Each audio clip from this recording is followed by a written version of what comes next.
we'd like to make a quick announcement.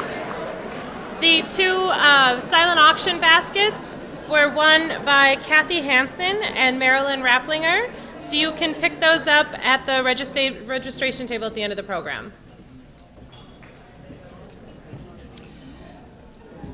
Hello, my name is Kathy Harrison, one of the co-chairs of this year's event. Thank you. On behalf of my fellow co-chairs, Sandy Anderson and Jen Emmerich, an amazing group of DFL women, we'd like to welcome you today to the 13th annual celebration of the DFL Women's Hall of Fame. Thank you for being here to help us celebrate the contributions of DFL leaders, activists, and volunteers. Please take your seats and listen as we take a moment to tell the story of how it all began 13 years ago. 10 years ago, a small group of remarkable women believed that the vital contributions of DFL women should be celebrated in the style that DFL women deserve. The members of this group were Gail Huntley, Beth LaRoe, Sarah Leverance, Mary McAvoy, Betsy O'Berry, Judy Shermer, and Jackie Stevenson. Being women of action, they decided to honor the women leaders of this party and started the Women's Summit Committee. This original committee took the bold step of creating the DFL Women's Hall of Fame and going back to the DFL party structure to notify them of their creation afterwards. These women never asked permission to host this event. Keeping true to many female trailblazers before them, they simply took the leap of faith forward and created the DFL Women's Hall of Fame. The Hall of Fame is a concrete way to honor the contributions of women to our party and is unique in several ways. For the past 10 years, this grassroots event has encouraged everyone across the state to participate. Each year, the Women's Summit Committee solicits nominations on behalf of outstanding women from across Minnesota. The DFL Women's Hall of Fame is a one-of-a-kind event. It is the only DFL awards ceremony that focuses exclusively on women. The women we have honored over the past decade represent a broad range of activists statewide that make up our whole DFL party. The DFL Women's Hall of Fame is also the only DFL awards ceremony that does not focus on individuals currently holding elective office or party leadership on the congressional district level and above. It is our belief that we need to honor women not currently in the spotlight. That's not to say elected officials can't or don't win our awards, but rather they are not honored while currently serving in office. This ensures we remain true to our grassroots principles. We also identify and honor the new women of all ages that will become the future leaders of our party. Therefore, the Women's Summit Committee, from the beginning, established a Rising Stars category to acknowledge and encourage new and emerging leaders. Since the year 2000, we have honored over 130 women. One of the founders' greatest beliefs was that a woman, once she was honored as a woman of distinction, would always be a woman of distinction.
To have all past women of distinction and rising stars stand for a moment to recognize their achievements.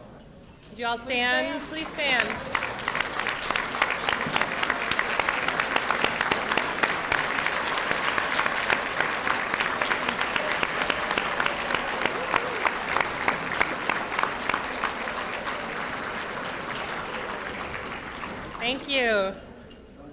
honorees are all outstanding women who continue to make major contributions to public policy, the DFL party, campaigns on behalf of DFL candidates, and to the DFL principles and its platform.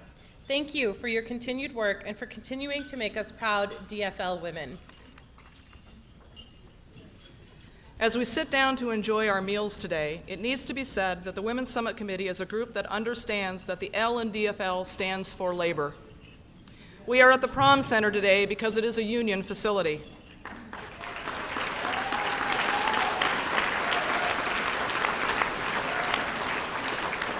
As some of you may know, we had originally scheduled this event to be held at the St. Paul Hotel.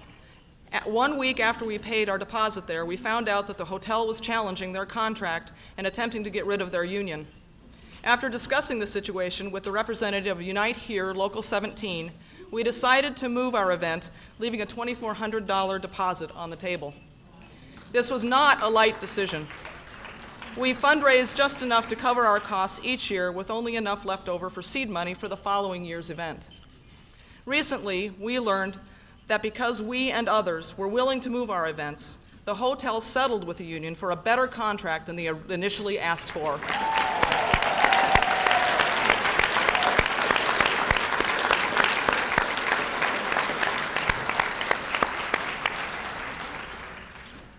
We are glad to be able to make a positive impact on the lives of the St. Paul Hotel workers. Please join me in celebrating the work of all of our union friends and thank the fantastic staff of the Prom Center who prepared our food and is serving us today. Thank you.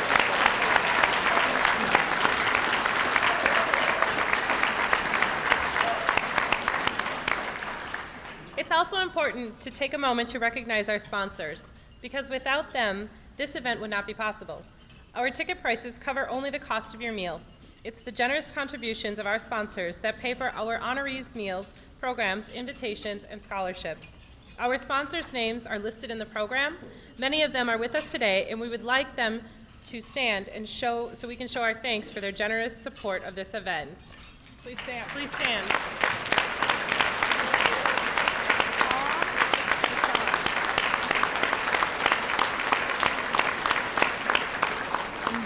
Thank you. Our committee has been told time and time again how wonderful the DFL Women's Hall of Fame luncheon is. And we couldn't agree more. It's truly a toss-up as to who gets more pleasure out of today's events, the women honored or our committee who gets to spread the joy to so many. Please enjoy your meal, and we will begin the rest of our program at 12:45. Thank you.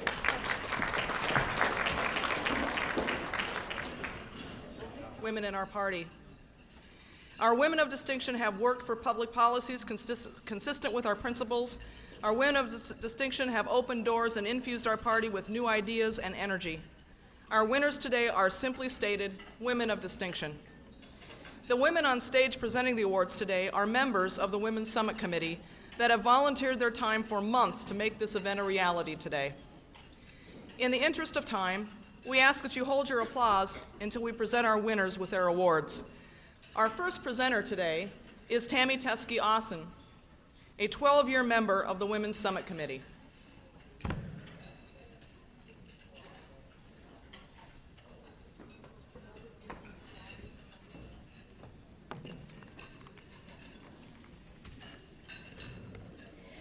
The women who have been inducted into the DFL Women's Hall of Fame are an impressive group. They are trailblazers, teachers, mentors, volunteers, energizers, advocates, and activists. They are women like Barb Anderson. Barb is a shining example of what it truly means to be a DFL woman of distinction. Those who have had the privilege of knowing or working alongside Barb over the years in Senate District 3 know what I'm talking about. Barb has given tirelessly of herself year after year, some days from morning well into the evening. Some would say that the Itasca County DFL headquarters is her second home.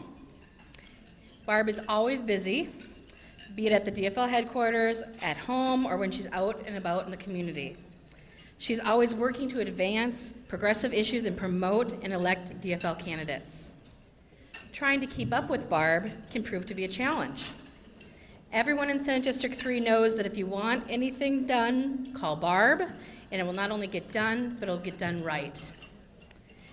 Born in Grand Rapids and living in Bovey most of her life, Barb grew up with a strong sense of community and civic responsibility. Her dad inspired her and introduced her to political involvement. When she was a child, he ran a small-town weekly called the Bovine Press. She remembers fondly him taking her with him everywhere there was a story, including when there was an opportunity to meet President John F. Kennedy. For Barb, civic involvement was just part of life. As a mother, grandmother, and educator, Barb has spent her lifetime passing on the ethic of civic responsibility to others. A teacher for over 36 years, she inspired students to get involved in the community and on behalf of issues that they care about. In retirement, Barb continues to regularly go to local high schools to talk to students and recruits them to get involved. But the recruitment doesn't stop there. Mike Fall, one of her nominators, says, Barb isn't shy about promoting the DFL wherever and whenever the opportunity arises. She's even been known to approach strangers and invite them to a DFL event. Even if they don't show up, they know there was one organization in the county who welcomed them. Barb knows all about getting people involved in organizations. One such organization she chairs includes the Itasca Progressive Caucus. She also chairs their healthcare subcommittee, known for distributing the information in healthcare policies through a regular email newsletter called Common Sense 2. It has a feel of a small-town weekly. Perhaps the apple doesn't fall far from the tree. Over the years, Barb has diligently worked on behalf of many issues. In addition to the healthcare reform, she's passionate about a clean environment, reducing corporate power, promoting peace and justice, and other poverty and education-related issues. She's been an outspoken and unwavering advocate. As her friend Terry Berg says, don't ask Barb what she thinks, because she'll tell you. And now I want to tell her something. Barb, thank you for being a trailblazer, a teacher, a mentor, a volunteer, an energizer, an advocate, and an activist on behalf of the DFL.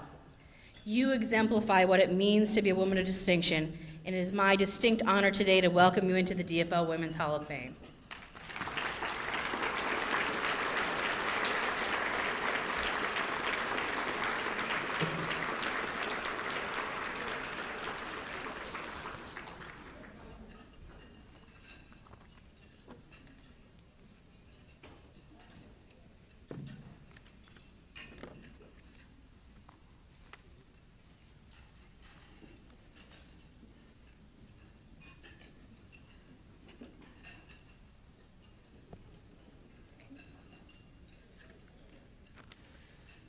All right, since I'm the next presenter, I'm just going to keep going.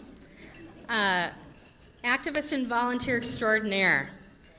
When one thinks of these words in Hennepin County, one name tops the list, Nikki Carlson.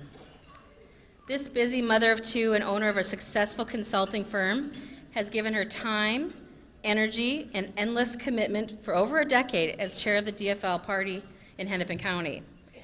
Thus, she's also been the first call any smart politician or organization has made if they've hoped to be successful in Hennepin County. During her tenure as chair, she successfully hosted over 31 conventions, 3 of which were county-wide, with over 1,500 delegates in attendance. When Hennepin County hosts a DFL convention, it's the largest political gathering in the state. Politics is in Nikki's blood. Her start came early in life as she grew up hearing stories about well-known politicians in her family, including her uncle, New York City Mayor Robert Wagner Jr. At age 12, to her Republican parents' horror, she ventured out on her own and volunteered for the Jimmy Carter presidential campaign. An activist was born.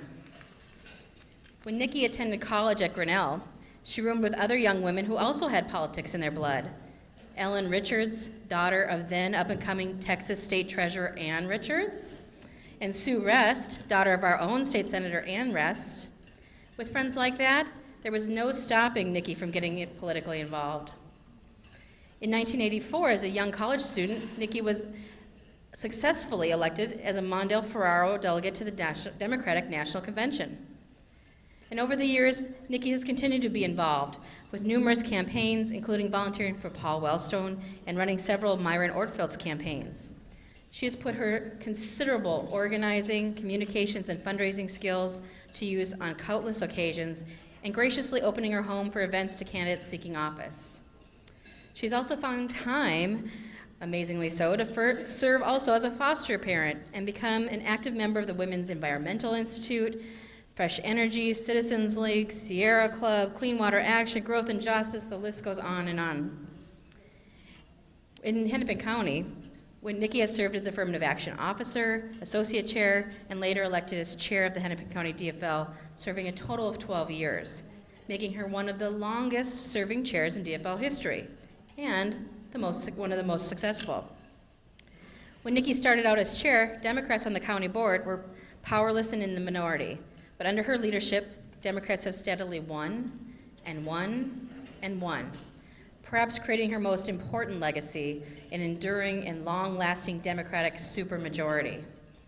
Chris Truscott, one of her many nominators, said it best: Nikki's combination of political savvy, relentless determination, wit, charm, and her burning desire to make the state a shining jewel of progressive values makes Nikki Carlson one of the most sought-after women in Minnesota politics today. We couldn't agree more. It is my distinct honor to present Hennepin County's Nikki Carlson with the Women of Distinction Award and to induct her into the Minnesota DFL Women's Hall of Fame. Congratulations.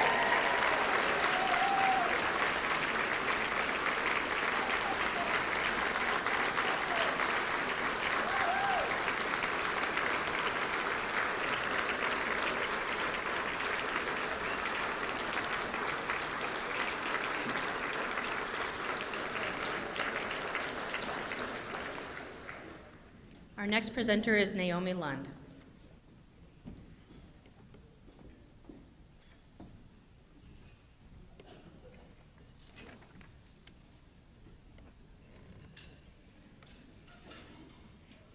Leatrice Cooper has been active in politics and civil rights her whole life and has been a quiet heroine of the DFL party. Born the youngest of 7 in Kennedy, Minnesota, she was told at a young age, "You are as smart as any man, and you can do what you want." With confidence and an idealistic spirit, she has made impacts in the party by educating, inspiring, and mentoring others. In 1978, Leatrice became active in women's reproductive rights when she was discouraged with the political rhetoric and the way the issue of women's rights and minorities' rights was manipulated by our candidates. The pro-life, pro-choice debate started to dominate the agenda again. Roe v. Wade had been decided 5 years ago, and Leatrice felt like the candidates were just treading water by just bringing it up again and again. I think we can all relate to that feeling of treading water today with the attacks on women's rights that we are still fighting 40 years later. Leatrice has never let anything, including financial resources, stop her from going after her goals. When she went to the Democratic National Convention in 1988, she got to the Atlanta convention with very little money by hopping on a bus with a new little group called Acorn, where she participated in marches and demonstrations. Without money for a hotel, she stayed at Georgia Tech and slept on the floor of the YWCA. She hung around other delegates and was given a special guest pass to sit at the convention, giving her special access to sit with all the candidates' special guests. For more than 40 years, Leatrice has volunteered for DFL causes, working with campaigns as her Senate district as the chair, election judge, and a multitude of other positions. With a joyful attitude, Leatrice has stepped up to help wherever she's needed at the local level. Leatrice has never lost her spirit of adventure and her heart for young people. She's encouraging and mentoring young people to get involved in politics and not give up. Valerie Cassano, the 2010 field organizer for District 49, said, "Leatrice motivated me to work hard in a tough district, stand for what I believe in, to keep an open mind, and embrace being a Democratic woman." Justice has been Leatrice's lifelong passion. Whenever she has seen inequity or discrimination, she has stepped up and let her voice be heard, like a tiger for the causes that she believes in. Recently, Leatrice has been teaching and writing as government in the classroom, and she speaks with a very special pride of the nickname the children gave her, Grandma Lee Justice. Thank you, Leatrice Cooper, for giving everything you had for justice, and we honor you today as a DFL Woman of Distinction.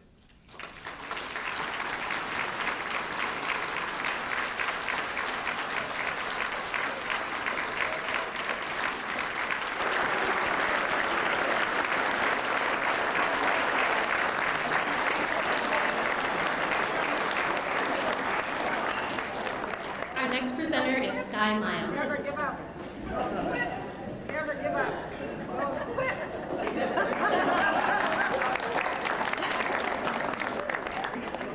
Good afternoon.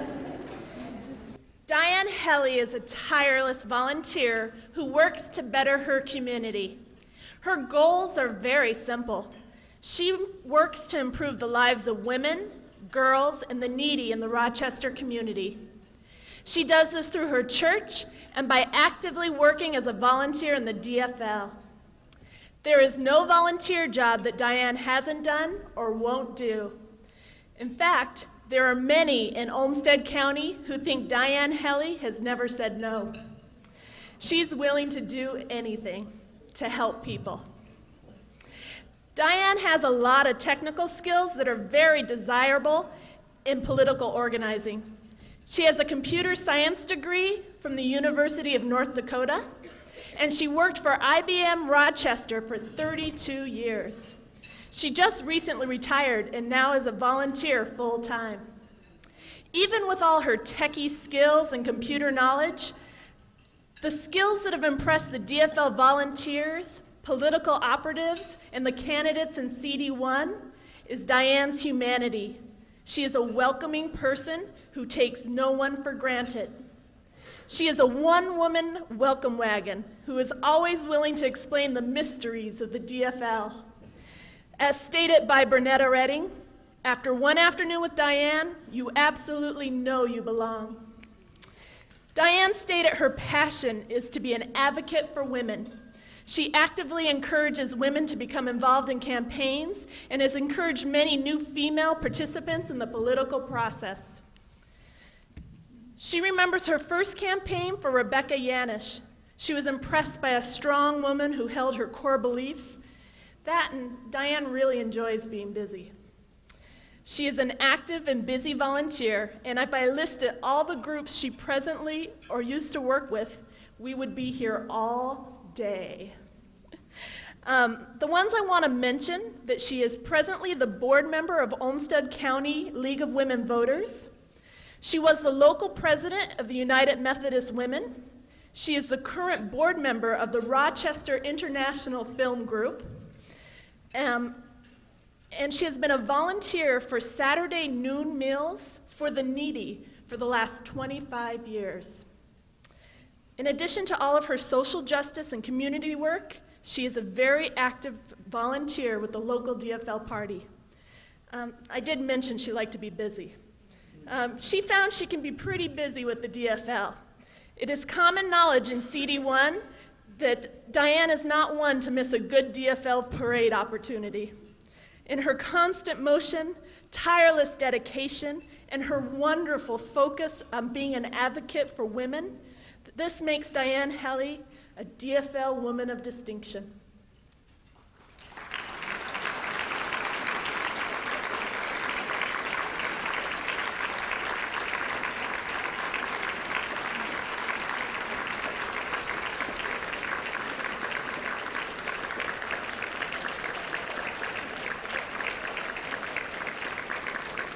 The next award will be presented by Jen Emmerich.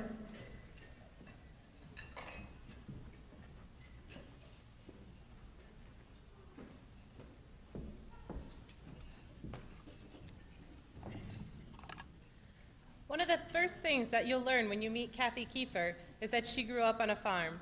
If the large concrete cow in her front yard doesn't give it away, the many figurines in her house certainly will.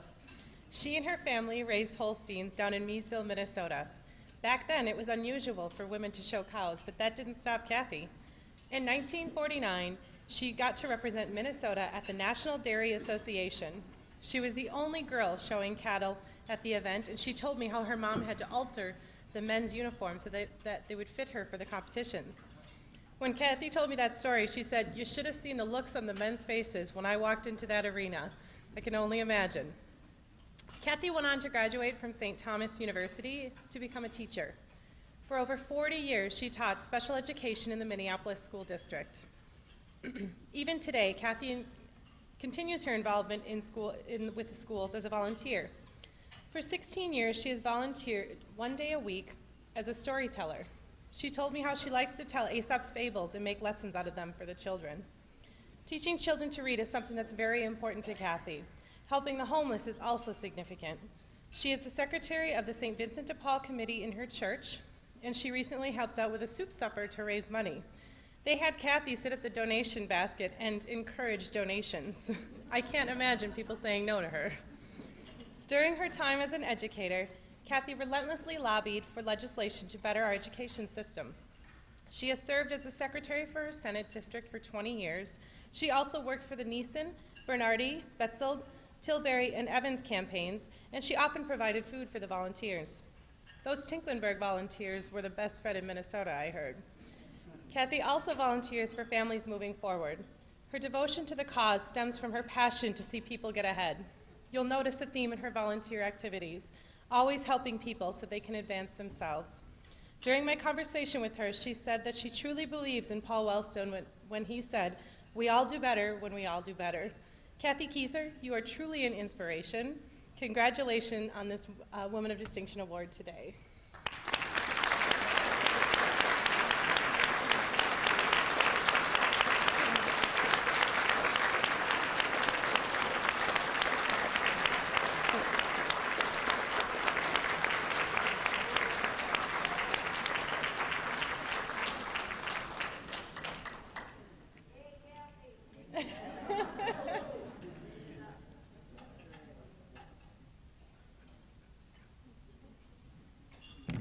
All right, our next award will be presented by Krista Parkin.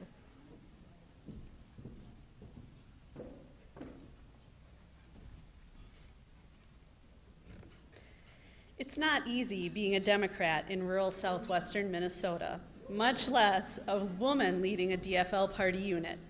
But Verna Lunds has been the lifeblood of the Martin County DFL for decades in spite of the challenges. Verna's husband Verl introduced her to DFL politics, and she eventually served as secretary and chair of the Martin County DFL.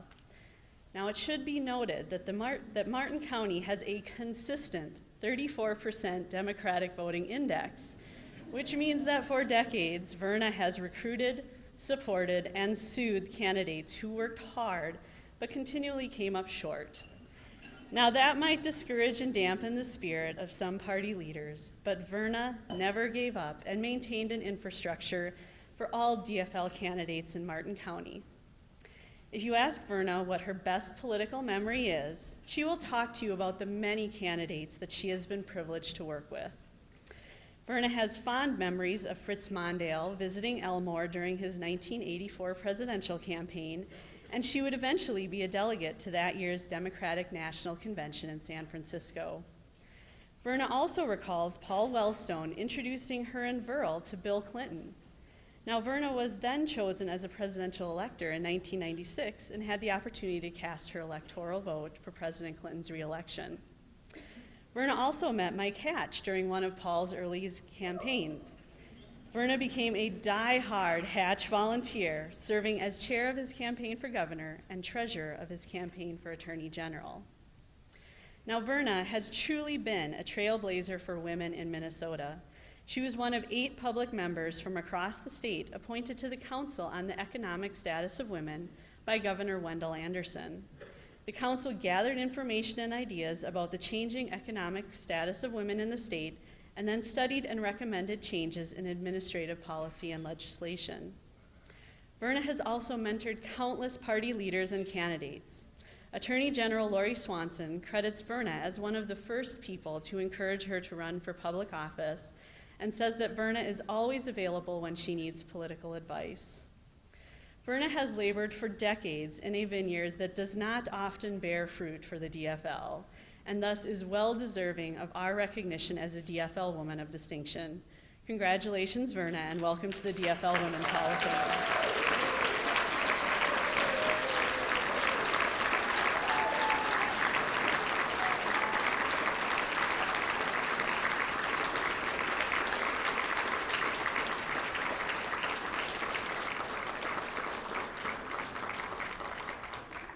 The next award will be presented by Jen Emmerich.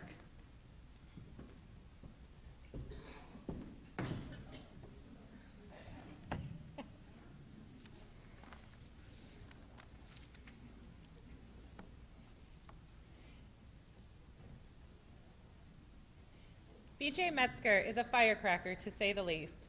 Some people love her, and some people just don't. Not to worry, though. The strong feelings towards BJ are the result of her always standing up for what she believes in. She is a true pioneer for gay rights, education, and community-based grassroots organizations. BJ's fingerprints can be seen all over St. Paul. She has been a leader in the gay community since 1977, but it was her frustrations with the Vietnam War that pushed her to begin crusading for the DFL. Though BJ was born in Detroit Lakes, she considers herself a true St. Paulite. She has lived here since 1963. She attended Ramsey High School, and the summer before her sophomore year, she became very involved in the Eugene McCarthy campaign for president. McCarthy opposed the Vietnam War, which is something that she felt strongly about. Even though BJ was too young to vote, she would go to the conventions and watch. Soon, though, she was old enough to vote, and she participated with gusto. BJ told me that one of her favorite stories was when she brought her stepdaughter Heather to a convention. Heather was young, so she spent much of the convention on the floor coloring. At one point, George Latimer, former mayor of St. Paul, got down on the floor with her for a chat and some coloring of his own. Once she graduated high school, BJ headed west to the University of Denver, where she studied art history. Though she has a love of antiquities, it wasn't enough to keep her there, so she came back and threw herself into community organizing. And since community organizing doesn't pay the bills, she was also a school bus driver. She worked with many neighborhood centers in the district council. This brought her into the thick of many land use issues. She was even chased by a bulldozer once, but that's a story for another time. One of BJ's most impressive accomplishments occurred in 1991 when she commandeered the campaign for equal rights for gays in St. Paul. After years of tireless work in the legislation, it finally passed in a 2-to-1 vote. BJ also worked on DFL campaigns at all levels, including Paul Wellstone, Sandy Pappas, Ellen Anderson, Jim Scheibel, Dave Thune, and the list goes on. She has served as the chair of many committees on every level. She's even chair for life for the Congressional District of the Gay and Lesbian Caucus. When asked how she helped women, she said, "I did it all for the lesbians." Well, BJ, you did, and you continue to do an amazing job. I'm so happy to present you with this award today. You earned it.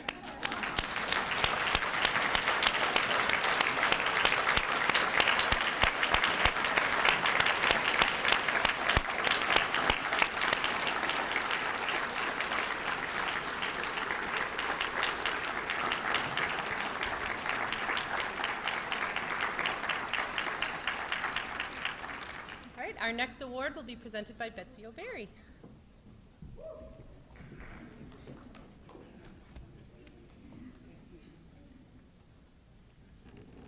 Show up, speak up, do up. This simple 6-word phrase is Lil Ortendal's secret of success. The oldest of 6 farm kids, Lil grew up in Baudette, moved to Columbia Heights where her first 3 children were born, and then when her husband decided, without telling her, they were moving to rural Todd County, helped him open and run the local grocery store, and had 2 more children. By the way, that was the last time they moved without a discussion. Her husband told her that one of them had to get active in the local community, and since he was busy with the store, it would have to be Lil, and get involved she did. In the last 44 years, Lil has shown up as founder of the Osakas Festival, 3-term Osaka School Board member, Lutheran Church Council member, and officer of too many local boards and organizations to count. A registered nurse, Lil has also served her profession as a member of the Minnesota Nurses Association and was a founding member of the Minnesota Nurses PAC, MinPin. In the DFL, Lil first attended precinct caucuses and became a precinct chair in 1970 and has served in every single county unit position. She also served as an officer of the 7th Congressional District for 15 years before becoming the first woman to chair a congressional district. But showing up is not enough for Lil. In every position, Lil speaks up and makes her presence felt.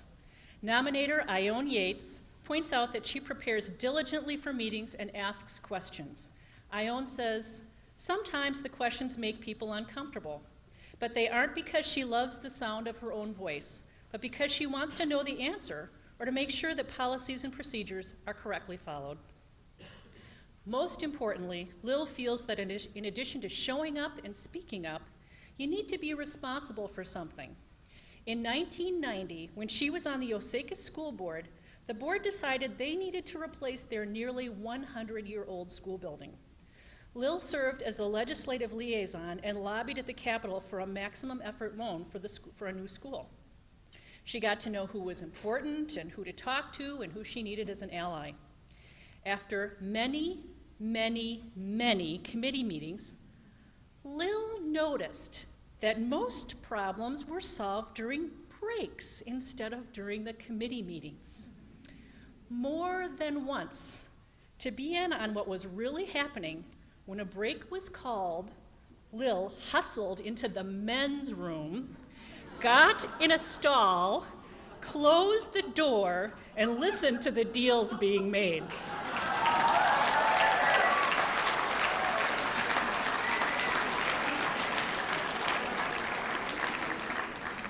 No one in this room is going to be surprised to hear that Lil got her school. Lil brings a fighting spirit to the DFL on rural and farm issues. She's used her knowledge of details and procedures to be an effective advocate for the DFL in a deeply red part of the state. Lil, we hope that you continue to inspire us to show up, speak up, and do up for many years to come. You richly deserve to be a member of the DFL Women's Hall of Fame.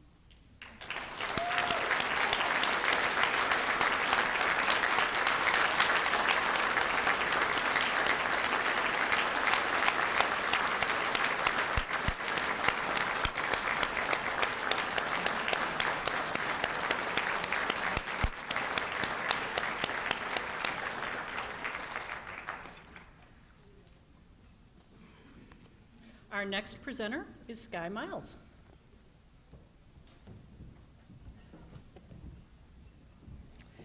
Good afternoon again.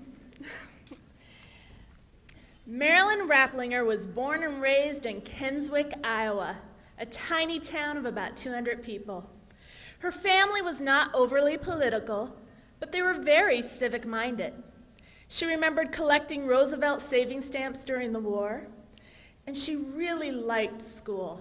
In fact, she had a natural affinity for it and excelled. She married her high school sweetheart, John, and went to the University of Iowa. She has a master's in education and was an elementary teacher in Burnsville school system and served as an assistant principal. Now, these are two jobs she excelled at, because Marilyn has that teacher's stare. She also has that principal's glare. In moving to Minnesota, Marilyn attended her first caucus. It was not for the DFL. She had married into the other side. She got involved with that party, and their differences became clear.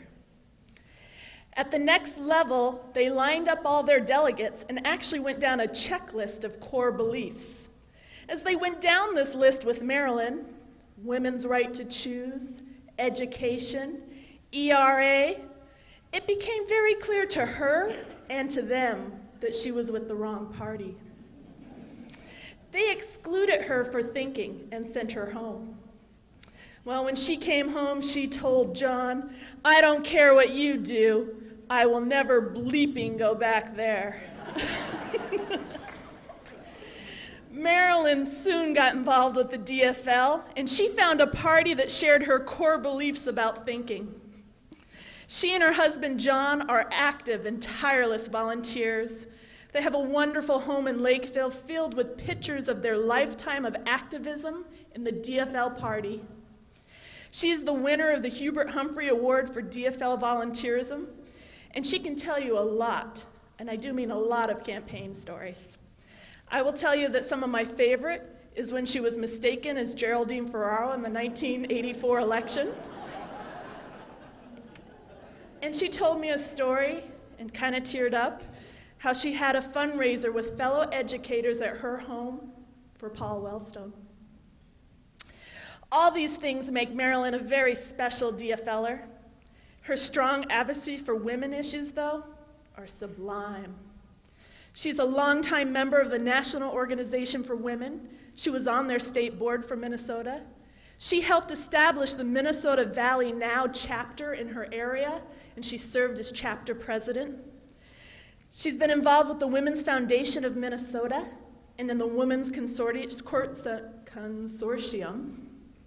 She really likes to learn, she loves to teach, and she likes to be with strong feminists. Marilyn told me a story of being a delegate for Joan Grow and working the floor in protest at 2 a.m. when the party leaders tried to tell the woman candidate to step aside. Now, Marilyn and the other feminists would not be quieted. They took to that floor in protest, and they shouted and they screamed. And you better believe balloting continued, and Joan did not step aside. She's a very strong advocate.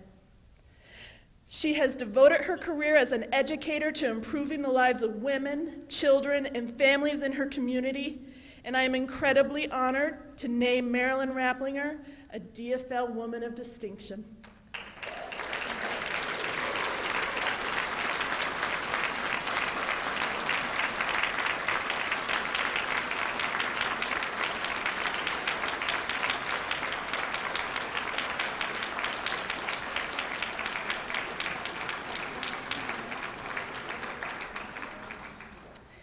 The next award will be presented by Betsy O'Berry.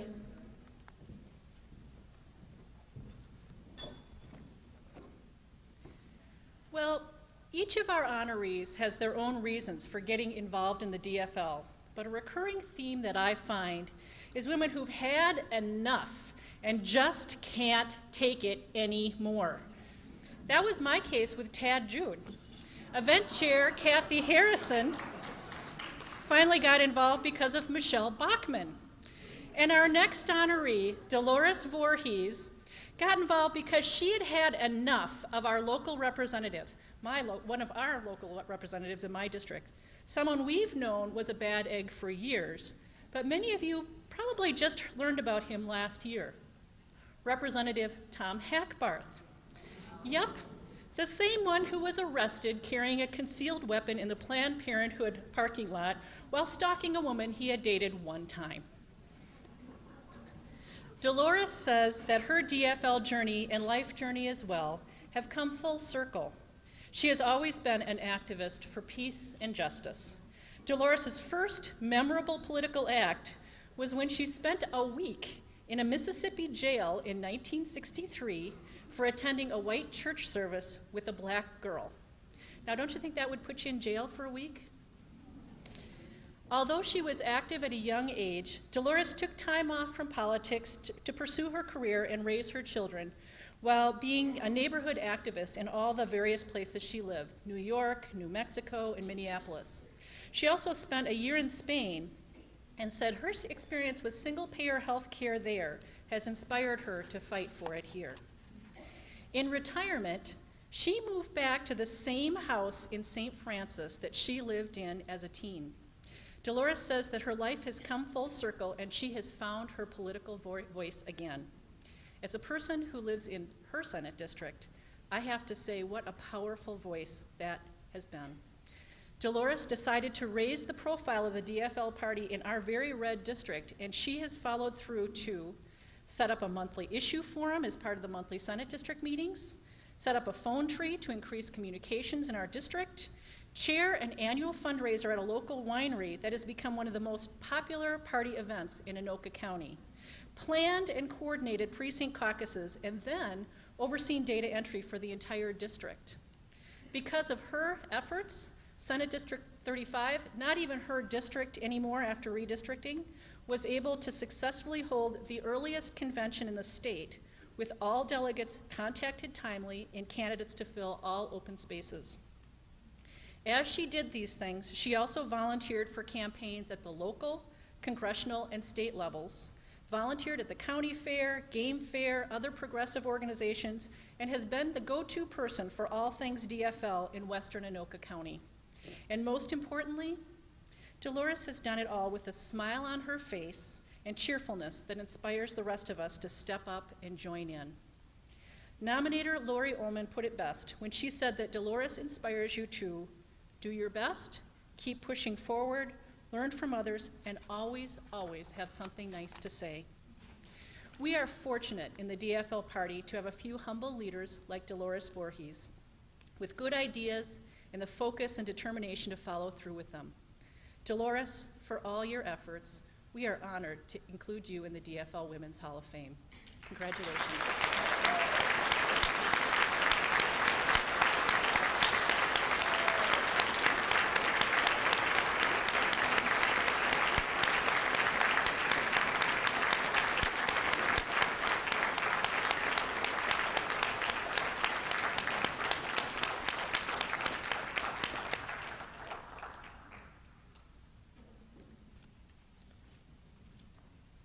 Our next presenter is Jeannie Thomas.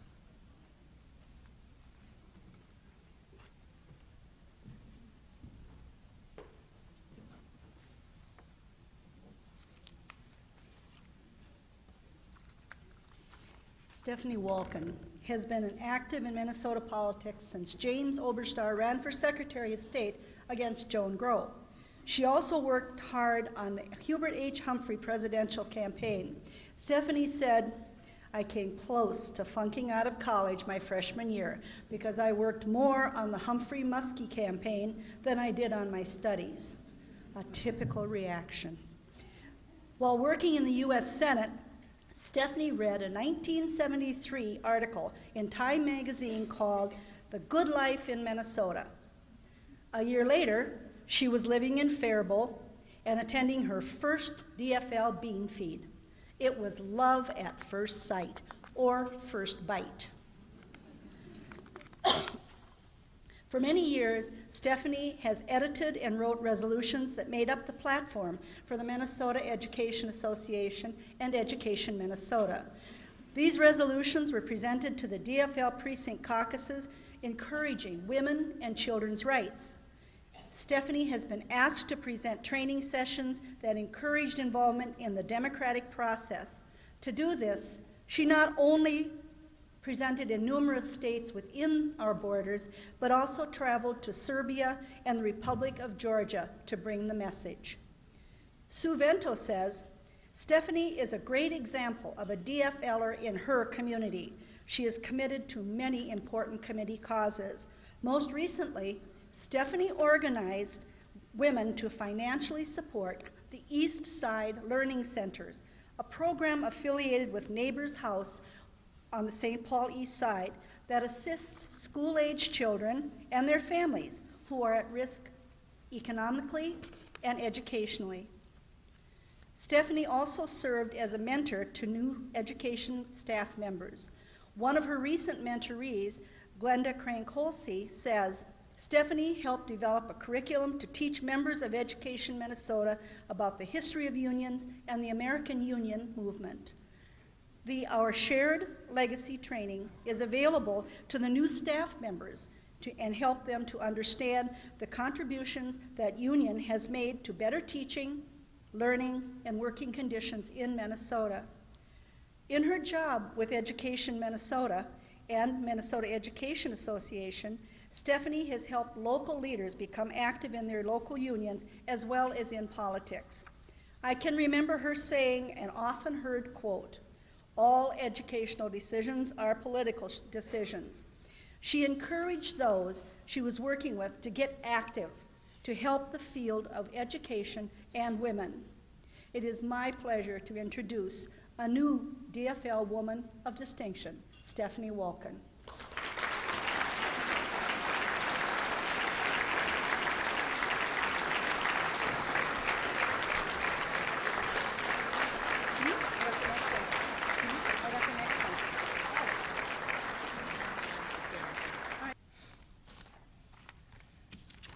Well, at this time, we would like to now present the Rising Star Awards. And we know that the rising stars that we choose will continue to make us proud. So Jeannie Thomas will now do the first presentation. Back again.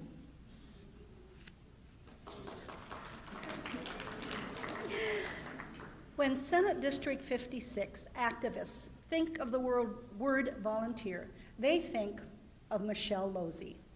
Jim Elwell, a state Central Committee member and campaign manager for House candidate Will Morgan, says, Michelle Losey exemplifies the volunteer spirit of the DFL. No task is too small nor too big for her. I'm proud to work with her.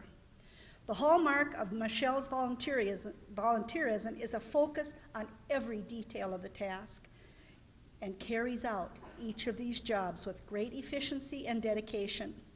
This is why Michelle is the go-to person when a project needs help, a candidate wants somebody to organize a lit drop, march in a parade, answer the phones, or do any of the jobs to help elect a candidate to office.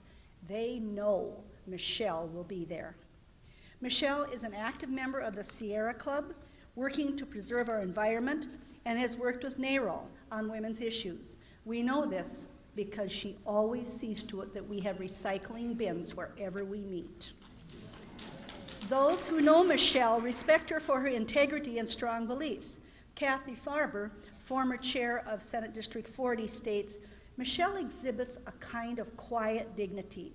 She has strong political views, especially about the environment and women's rights, and the skill to be able to discuss those issues without offending or turning off those with different views. She just converts them.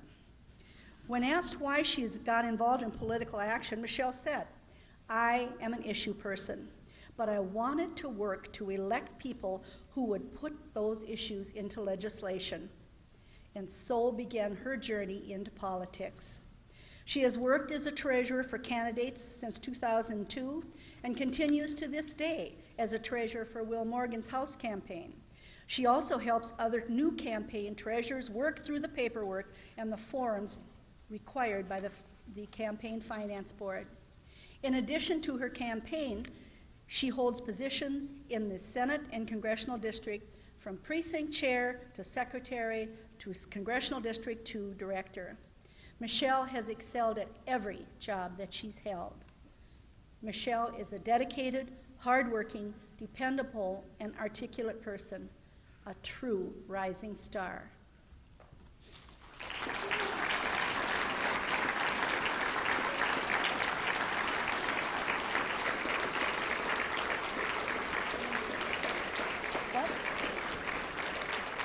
Before I introduce anyone, here.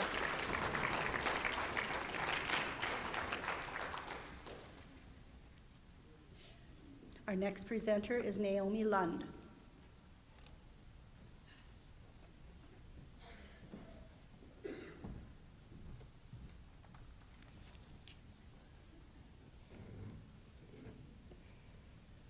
A native of Alabama, Phyllis Richardson is the epitome of Southern charm and hospitality.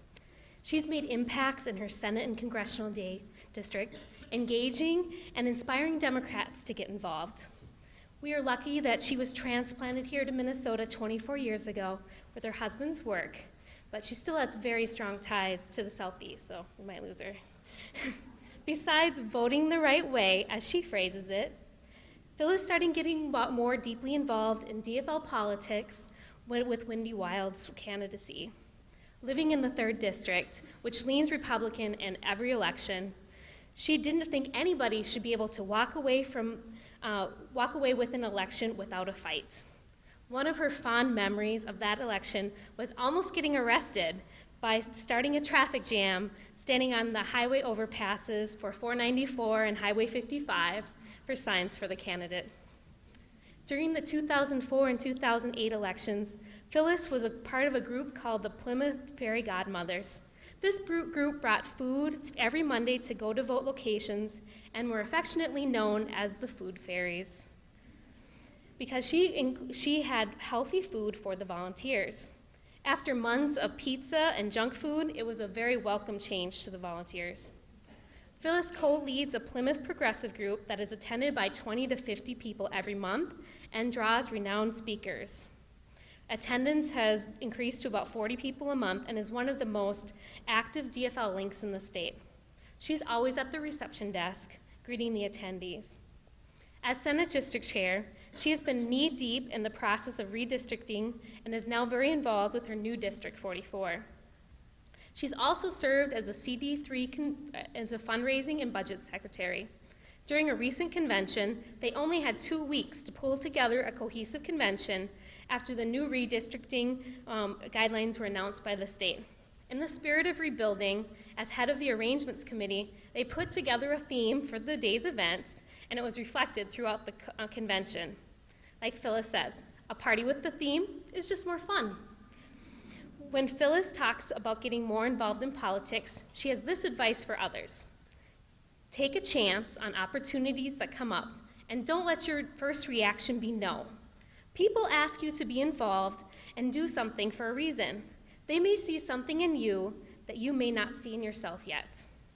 She also encourages others to help out in things they like to do. So if door knocking and phone banking are not your cup of tea, there are lots of other ways to get involved and help out. Phyllis Richardson is one of those people that everybody knows and likes because she makes getting involved fun. She strives to make every person count and feel welcome, and there are no outsiders in her network. We're lucky in Minnesota to have Phyllis Richardson and her many talents, and the West Metro is a friendlier place for progressive. Thank you for your work, and we honor you today as a rising star.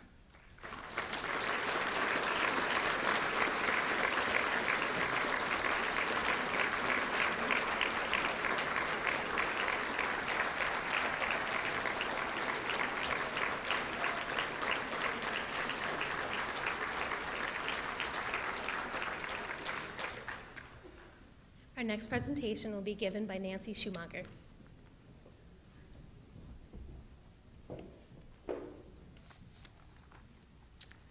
Mary Beth Scavell. The first thing you become aware of when meeting Mary Beth is her high energy.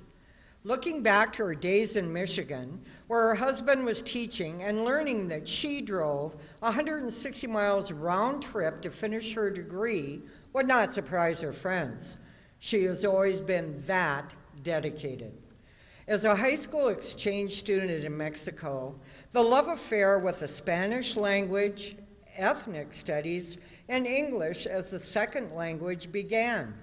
Mary Beth spent the summer of 1996 in Spain as a National Endowment for the Humanities Fellow.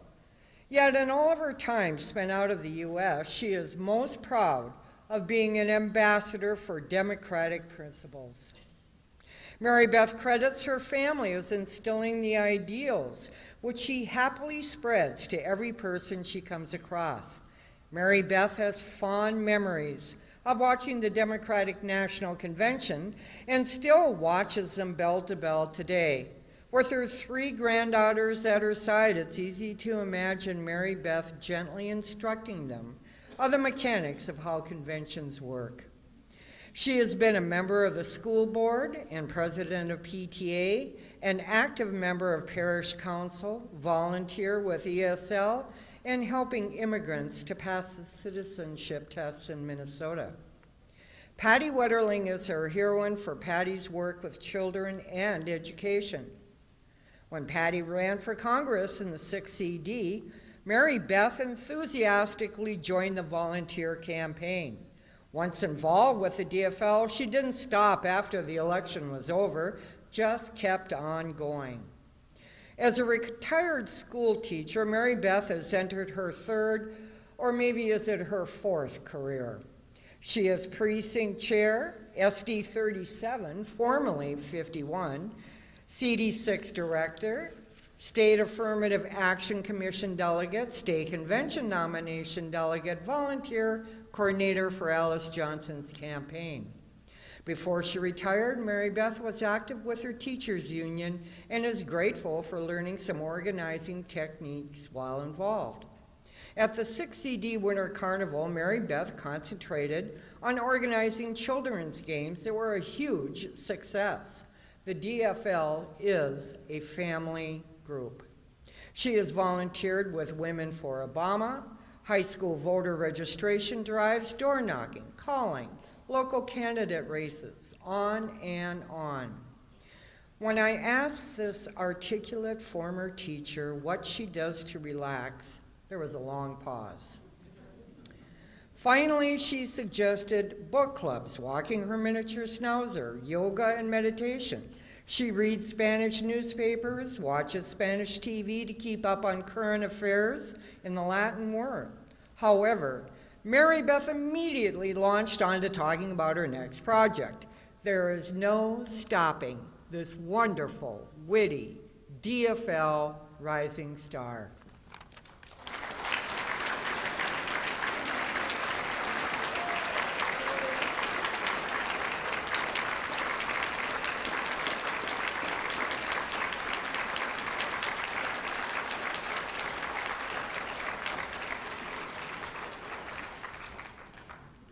Betsy O'Berry will be presenting an honorary award for Jackie Stevenson.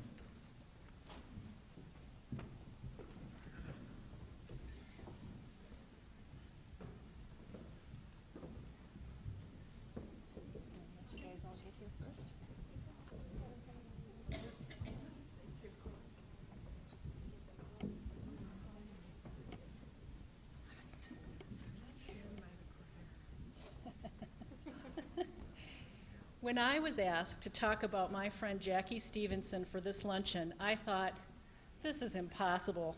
How can anyone touch on all the things Jackie did in 50 years of service to feminist causes in the DFL party? Jackie served as secretary of her precinct, her Senate district, her congressional district, and in 1980, the state party.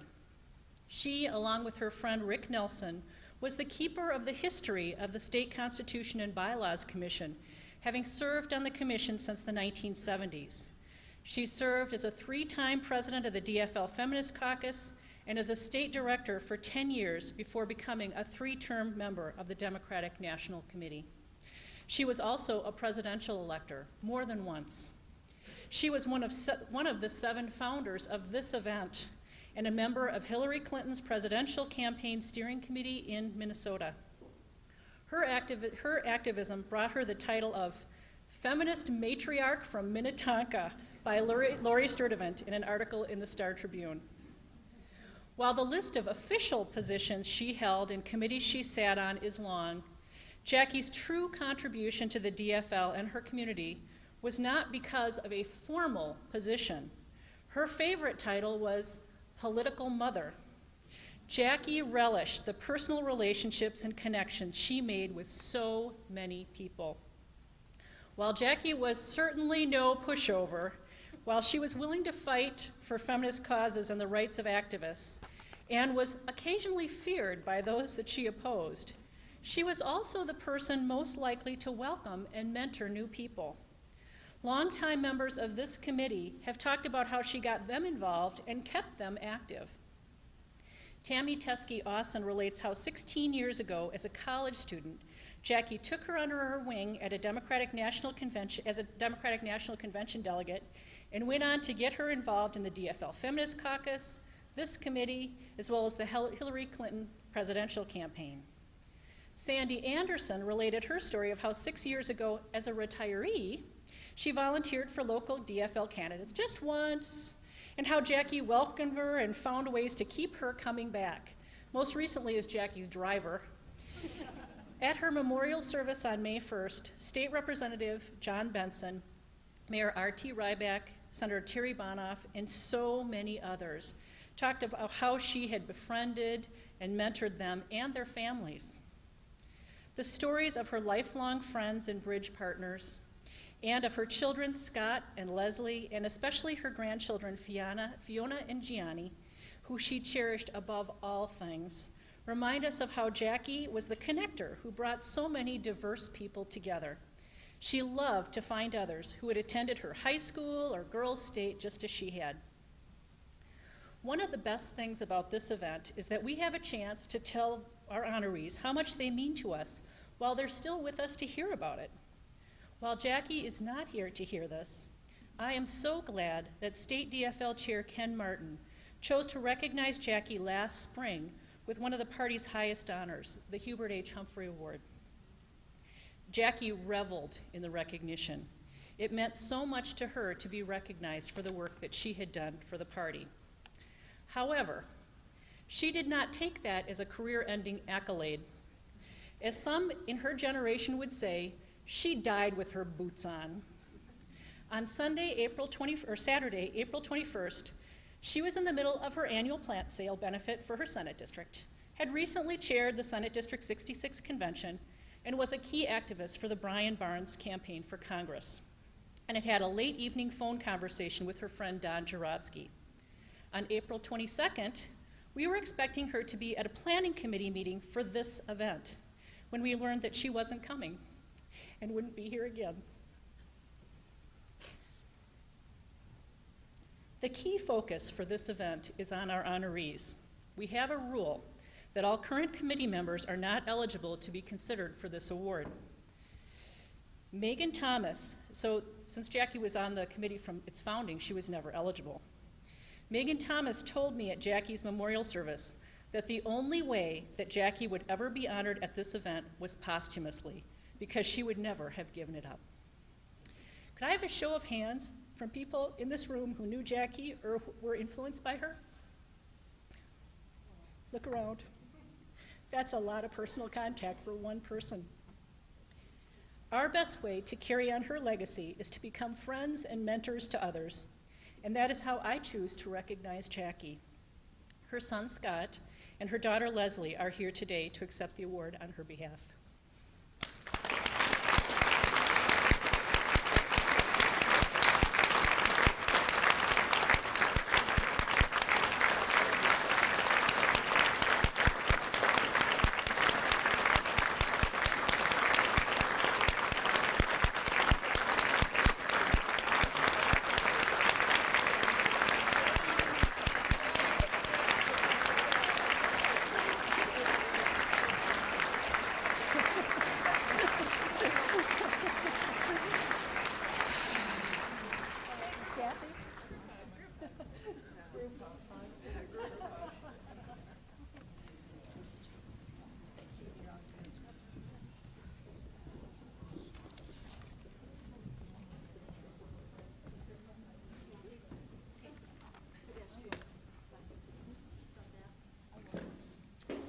At this time, we would like to acknowledge some of the hardest working, most generous in spirit, time, and energy, and one of the most dedicated groups of women in our party, the members of the DFL Women's Summit Committee. Many of these women are DFL Women's Hall of Fame members themselves. This beautiful event could not happen without their collective effort. We would ask that the 2012 Women's Summit Committee please stand and be honored. Sandy Anderson, Kathleen Murphy, Betsy O'Barry, Teresa O'Neill, Krista Parkin, Tammy Tusky Awesome, Elizabeth Scott, Naomi Lunn, Sky Miles, Nancy Schumacher, Jeannie Thomas, Kathy Harrison, myself, and of course Jackie Stevenson. Every year after honoring these remarkable women, we hope that all of you here today feel as we do, inspired by their stories, in awe of their achievements, and moved to action. At this time, it is also appropriate to acknowledge the contributions and sacrifices of those significant to all of our winners. As most people in the room know, political dedication can sometimes be a lifestyle choice. To all those that care about DFL women in their lives, we thank you for your understanding and support throughout all of the missed meals, the lawn signs you've had to maneuver around, and the tears of joy and not so much joy that you've wiped away over the years. As you leave today, please think about the women you know that should be honored in our next year's event. There are nominations forms on each table for the 2013 Hall of Fame event that you can fill out and submit, or you can visit our website, www.dflwomen'shalloffame.com, and download the form. On your table are packets of seeds that encourage you to honor DFL women today and mentor DFL women leaders of tomorrow. Remember, honor today, mentor tomorrow. These are words to live by and our key Women's Summit Committee values. Thank you for your gracious attendance today. We would ask all of our honorees stay for group photos after the program ends. In addition, we have videotaped today's program, and you may request a copy of the DVD at the registration table. There are also pictures of past events available as well. We wish everyone a wonderful weekend, and we look forward to seeing you at our 14th annual DFL Women's Hall of Fame event in 2013. Please join our committee in one last tribute by raising your glasses and offering a toast to DFL women. Thank you.